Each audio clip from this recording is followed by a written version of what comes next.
Hi, Tasha. Hi. So what were your mum and dad's initial thoughts on the vaccine? My mom is not yet 80, but I know she has underlying medical condition and she's on that extremely high risk, clinically high risk category. Because then I was then asking, Mommy, when are you going to get the vaccine? She said, well, my GP has called me, but I ain't going to get it now. And I said, Mom, we've spoken about this several times. You really need to get the vaccine because of your health status. And she said to me, okay, if that is the case, you get your own vaccine first. When you get it and you're okay, I will get mine. And I said, Mommy, it doesn't work like that. I would love to get my vaccine, but it's actually age group by age group. I can't just jump the queue.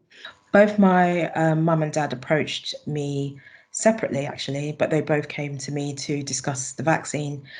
My dad, for example, was very specific in his question, and he said, "Should I take the vaccine?"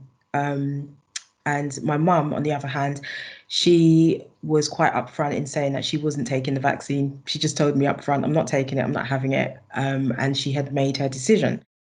And where did they get their initial information from?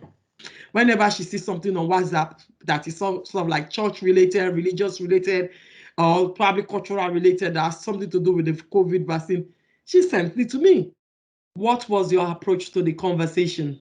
My approach was to not be dismissive and to be open to hearing about what their concerns were, to listen to what their concerns were, and then to show them if I had any evidence on the contrary, to share that with them. The idea was to just have an open and frank conversation, and one which it's not my decision. It was never my decision. It was all their decision, but I wanted them to make an informed decision. And that was my approach to this conversation. And not to, obviously, as a daughter, you want the best for your parents. And, you know, there might be a tendency to say to them, you have to have the vaccine, but that wasn't what I wanted to do. I genuinely wanted it to be their decision. My mom is not the type that you can actually force to do anything, basically. So, and she's very educated as well. So she will actually hold her own ground. So I think for me, it's about not being pushy, but at the same time, when the misconception or misinformation comes in, it's about dealing with it in a way that they understand it. What was the outcome? Did your mom get the vaccine?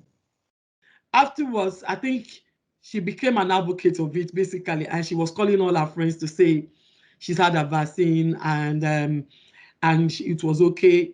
Apart from having a few pain on the site, that she's absolutely okay with the vaccine and they should go ahead and get it as well. That is safe. So dad got the vaccination, and mum is still deciding whether or not she wants to have the vaccination. So she went from absolutely, I'm not going to have this vaccination. This is not me, to actually, I am going to consider it now. So there was a step change with mum, and dad has had the vaccine so far, which I'm really pleased about. You know, my dad felt also a sense of relief, and it was, you know, it was the fact that he made his decision, he was comfortable with his decision, and hopefully now he can just get on with living life, really. So there was that sense of relief, which was great. I'm not saying that the vaccine is 100% efficient, but however, the fact that actually she's had it and hopefully that will keep her safe, and that really is a big relief to me.